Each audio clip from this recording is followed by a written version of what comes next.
Alors Christophe Boucher, vous avez réagi au refus de Marie-France Beaufils par rapport à votre projet de stade sur la commune, je vais y arriver, de Saint-Pierre-des-Corps. Est-ce que vous maintenez votre prise de position? Vous avez eu des propos quand même qui dénotent dans une Touraine plutôt calme et pas habituée à ces prises de position. Sage, voilà. Ouais. Ah oui, je les maintiens. Bon, d'abord, quand j'entends Madame Beaufils parler de modulable, c'est pas modulable. On n'est pas là pour parler de cabane de chantier. C'est une construction modulaire. Modulaire, ça veut pas dire, on voit pas l'architecture modulaire, si elle est modulaire ou pas. Voilà, ce que j'ai dit, j'ai répété.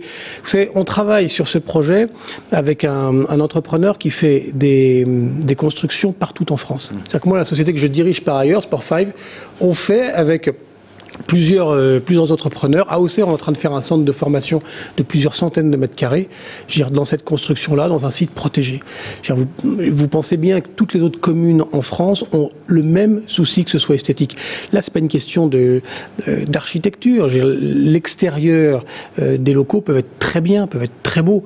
Bon, maintenant que Madame Beaufils se soucie de l'architecture de sa ville, je le comprends, je l'entends. Je passe tous les jours à Saint-Pierre-des-Corps. Je le vois bien, cette ville, elle est magnifique. Donc, C'est ironique ou... Non, je le vois. Je vous dis, je passe tous les jours à Saint-Pierre-des-Corps. Voilà. J'y vais, je la traverse en scooter, donc je vois que c'est parfait. Vous allez présenter un nouveau projet ou est-ce qu'on peut imaginer que vous alliez sur une autre commune? Non, mais ça, on peut pas imaginer ça. Faut être raisonnable. Bon, votre reportage était extrêmement complet.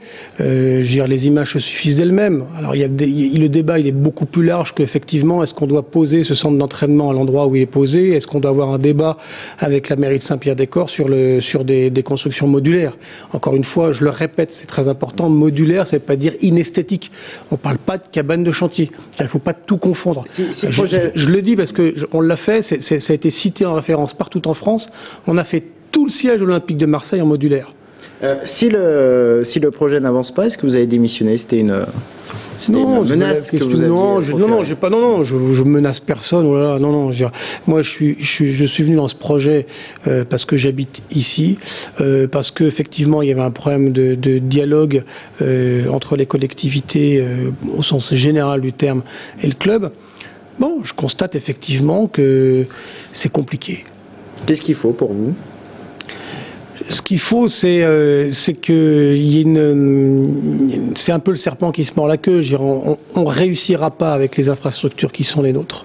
C'est clair. Faut le dire. Il faut pas se cacher. On réussira pas. Et de l'autre côté, la petite musique est, il faudrait bien qu'il fasse autre chose. Mais vous savez, Frédéric Sebag, on l'aime ou on l'aime pas, mais ça fait plusieurs années qu'il est là. Ça fait 7 ans qu'il est là. Il a pris l'équipe en CFA. Ça fait 3 années qu'il a passé en L2, dont 2 années de suite avec 2 belles équipes. Je crois que le temps où on peut aider le club est venu. C'est juste le message que je veux passer. Moi, je suis arrivé ici maintenant il y a 14 mois, démissionné. Mais hors de question que les choses avancent un peu plus rapidement. C'est vrai que si on pose pas les premières pierres aujourd'hui, tout ça et de l'investissement à long terme, on va se retrouver dans 5, 6, 7, 8, 10 ans au même point. Et il sera trop tard. Merci beaucoup Christophe Boucher d'être venu sur ce plateau.